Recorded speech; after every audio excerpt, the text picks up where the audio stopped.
Esta presentación es un requisito dentro de la materia de psicología jurídica y estaremos haciendo una presentación sobre el fenómeno de la delincuencia y la psicología penitenciaria.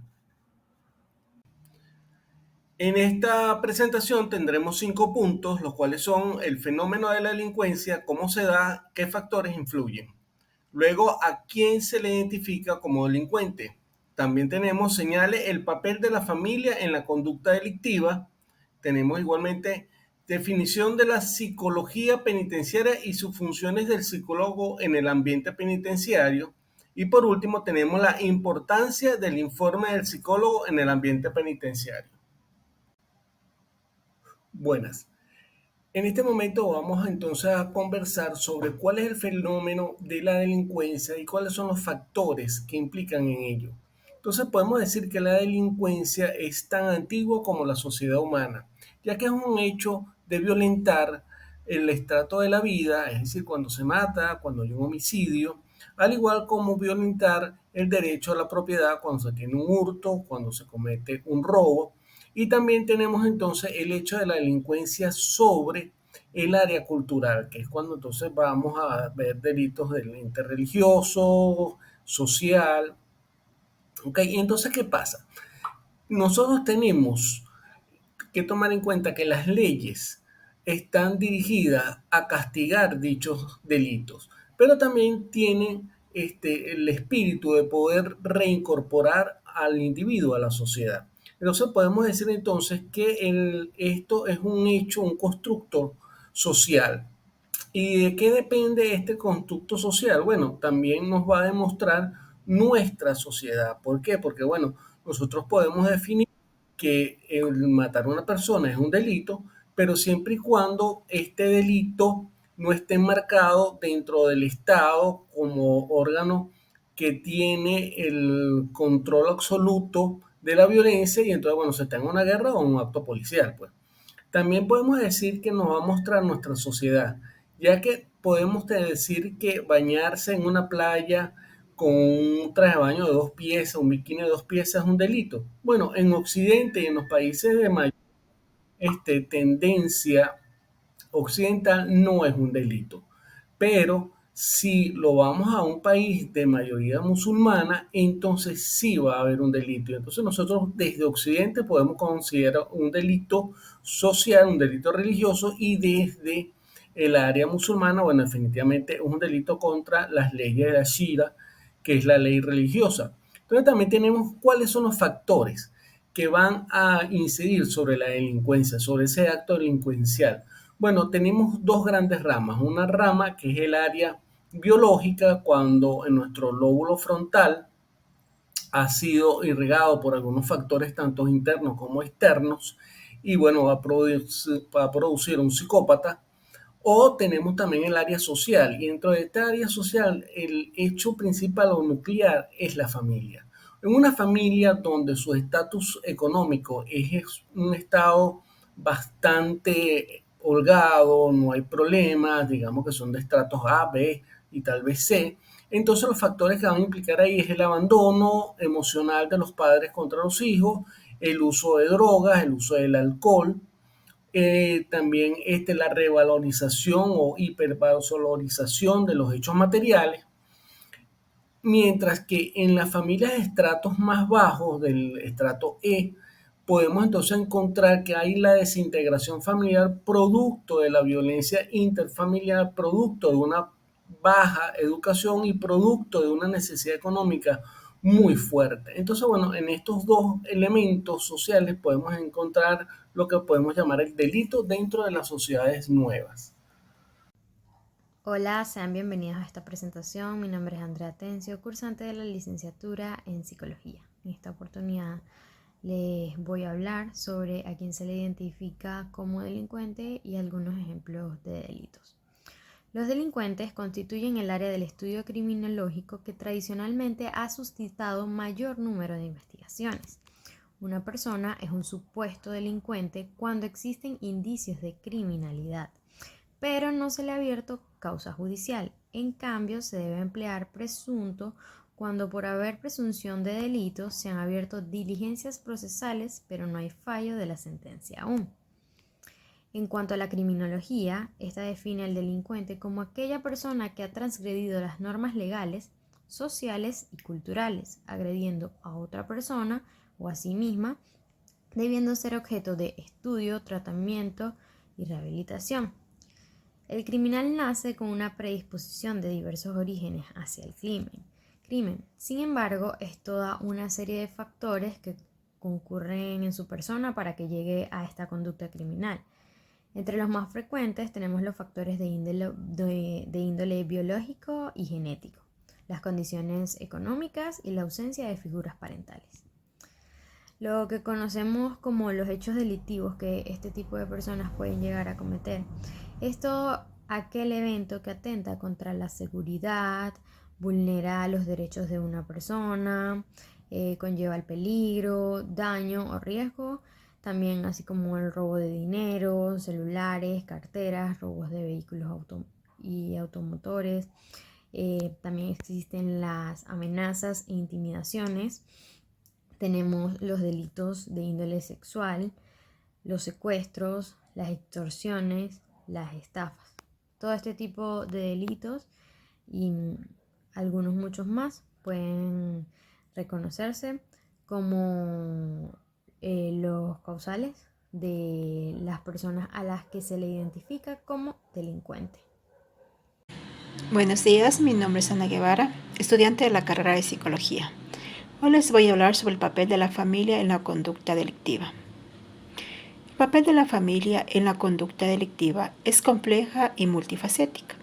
La familia desempeña un papel importante en la socialización del individuo y por lo tanto influencia significativamente en su comportamiento, incluida la predisposición a la conducta delictiva. Algunos de los aspectos más relevantes a considerarse son: socialización primaria. La familia es la primera y principal institución de socialización en la vida de una persona. Los patrones de crianza, los valores, las normas y las creencias transmitidas en el entorno familiar pueden influenciar en la percepción del individuo sobre lo que es correcto o incorrecto, así como en su capacidad para regular sus impulsos y resolver conflictos de manera constructiva. Apoyo emocional. Un entorno familiar que brinda apoyo emocional, afecto y seguridad puede ayudar a los individuos a desarrollar una autoestima saludable y a lidiar con el estrés de manera adecuada. Por otro lado, la falta de apoyo emocional o la exposición a situaciones de abuso o negligencia pueden aumentar el riesgo de comportamiento delictivo como una forma de afrontamiento. Modelo de roles y comportamientos. Los padres y otros miembros de la familia actúan como modelos de los roles para los niños. Si un niño está expuesto a comportamientos delictivos o antisociales en el hogar, es más probable que lo imite o adopte actitudes y creencias similares. Supervisión y control. La supervisión y control de los padres sobre las actividades de sus hijos puede influenciar en su comportamiento. La falta de supervisión adecuada puede permitir que los jóvenes se involucren en actividades delictivas sin restricción. Factores de riesgo y protección. Las dinámicas familiares pueden crear factores de riesgo o factores de protección para la conducta delictiva. Por ejemplo, un ambiente familiar conflictivo, la presencia de abuso de sustancias o la falta de recursos económicos pueden aumentar el riesgo de que un individuo se involucre en la delincuencia. Por otro lado, un entorno familiar estable con normas claras y valores positivos puede funcionar como un factor de protección contra la delincuencia. Intervención y prevención. La familia también puede ser un componente crucial en la intervención y protección de la conducta delictiva. La terapia familiar y otros programas de apoyo pueden ayudar a abordar problemas familiares subyacentes que contribuyen a la delincuencia de un individuo. Es importante destacar que la influencia de la familia en la conducta delictiva puede variar ampliamente de una persona a otra y depende de una serie de factores adicionales, como el entorno social, la educación, la comunidad y las influencias externas. Las relaciones entre familias y la conducta delictiva es un tema de estudio complejo en la criminología y la psicología y no se puede atribuir de manera simplista a un solo factor. Hola, mi nombre es Eliángel Yepes, cursante de la licenciatura en Psicología. Hoy les voy a hablar un poco sobre la psicología penitenciaria y las funciones del psicólogo en el ámbito penitenciario. Muy bien, la psicología penitenciaria es una rama de la psicología que se ocupa del estudio del comportamiento y la salud mental de las personas privadas de libertad. Los psicólogos penitenciarios trabajan con los reclusos para ayudarles a superar problemas emocionales y psicológicos, como la depresión, la ansiedad, el estrés postraumático y otros trastornos de la salud mental. La psicología penitenciaria también se ocupa de la evaluación y el diagnóstico de los reclusos, con el fin de determinar su capacidad para afrontar el encarcelamiento y su riesgo de reincidencia. Los psicólogos penitenciarios también pueden participar en la planificación de programas de reinserción social, con el fin de ayudar a los presos a reintegrarse a la sociedad una vez que sean liberados.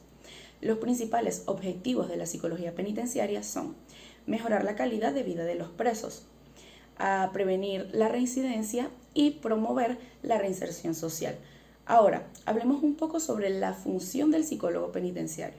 Podríamos decir que las principales funciones son las siguientes: la evaluación y diagnóstico de los presos, la intervención psicológica para la prevención y el tratamiento de problemas emocionales y psicológicos.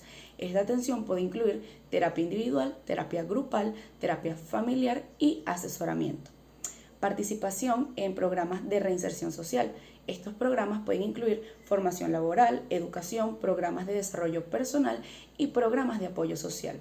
También puede proporcionar educación y formación a los presos sobre temas relacionados con la salud mental y la prevención de la reincidencia y la reinserción social. Además, los psicólogos penitenciarios trabajan en estrecha colaboración con otros profesionales, como los trabajadores sociales, los educadores y los abogados, para proporcionar a los presos la atención que necesitan. Sin embargo, podemos dividir las funciones del psicólogo en el ámbito penitenciario en dos grandes áreas. En el área pericial, en esta área el psicólogo penitenciario realiza evaluaciones y diagnósticos de los presos con el fin de determinar su capacidad para afrontar el encarcelamiento y su riesgo de reincidencia. Estas evaluaciones se pueden realizar en diferentes momentos del proceso penal, como antes del juicio, durante el juicio o después del juicio. Estas evaluaciones pueden incluir pruebas psicológicas, entrevistas y observaciones. También tenemos el área de intervención. En esta área, el psicólogo penitenciario proporciona atención psicológica a los presos para ayudarles a superar problemas emocionales y psicológicos como la depresión, ansiedad, el estrés postraumático y los trastornos de salud mental, como lo mencionamos anteriormente. Esta atención puede ser individual, grupal o familiar. Dentro de estas dos grandes áreas, las funciones específicas del psicólogo penitenciario pueden variar según el contexto en el que se trabaje. Por ejemplo, en las prisiones de máxima seguridad, los psicólogos penitenciarios pueden centrarse en la evaluación y el tratamiento de los presos con trastorno de personalidad o trastornos mentales más graves. En las prisiones de menor seguridad, mientras tanto, los psicólogos penitenciarios pueden centrarse en la prevención de la reincidencia o en la preparación para la reinserción social. Podemos decir entonces que la psicología penitenciaria es una disciplina sumamente importante que puede ayudar a los reclusos a superar los desafíos que enfrentan durante el encarcelamiento y a reintegrarse a la sociedad una vez que sean liberados. Asimismo, los psicólogos penitenciarios desempeñan un papel fundamental en el sistema penitenciario. Su trabajo ayuda a mejorar la calidad de vida de los presos, a prevenir la reincidencia y a promover la reinserción social. Muchas gracias. En este momento entonces estaremos presentando la importancia de un informe psicológico en el ambiente penitenciario. ¿Qué significa esto? Bueno, es el psicólogo que va a estar trabajando dentro de las instalaciones penitenciarias del país. Es muy importante la actividad del psicólogo dentro de los penitenciarios. ¿Por qué? Porque va a trabajar sobre las personas que están privadas de libertad. ¿Qué es lo que debería hacer en primera instancia este informe? Bueno, este informe debería contener los elementos necesarios para poder discriminar a la población penitenciaria. Es decir, este informe o los informes que se van a estar presentando deberían discriminar si este delincuente es de alto riesgo, de mediano riesgo o de poco riesgo, porque no es igual a un sicario cuando está entrando en el proceso penitenciario ya sentenciado a una persona que, bueno, hurtó un bien, pero no hubo violencia. Entonces, ¿qué pasa con los informes penitenciarios? Son pedidos por los jueces o por las autoridades del penal para poder determinar la conducta o la peligrosidad del penado. También puede ser utilizado para ver cuál sería la intervención sobre este penado y poderlo reinsertar en la sociedad. Esto es lo que nos dice la teoría, esto es lo que vamos a estar trabajando, pero no podemos cerrar los ojos al proceso penitenciario de nuestro país, donde 3 o 4 cárceles han sido intervenidas últimamente y donde los reos, bueno, han sido movidos de un penal a otro, donde los penales son realmente sitios donde no se elaboran los informes psicológicos, donde no se evalúan las personas, donde no hay terapias individuales ni terapias grupales, ni hay ninguna discriminación de estos presos. Entonces, ¿qué sucede? Bueno, que los penales se han convertido en un ámbito o un club donde los penados con mayor poder o mayor peligrosidad se encuentran a sus anchas. Podemos ver Tocorón como uno de los ejemplos más palpables de esta parte. Pero el psicólogo penitenciario cumple esta función, cumple la función de poder rehabilitar a las personas.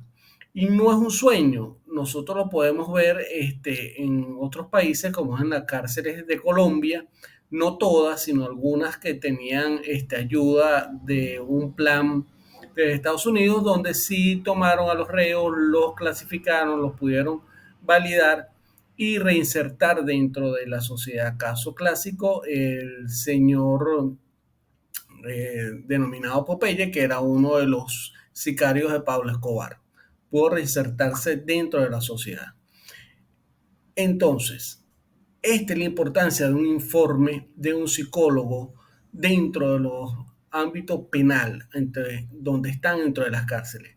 Deberían detenerse para poder reclasificar a los presos, poder generar terapias individuales, terapias de grupo, poder evaluar si el penado ha ido avanzando o no, o si efectivamente estamos en presencia de un sociópata que no va a tener ningún tipo de avance y que pudiera estar manipulando a las autoridades para su beneficio.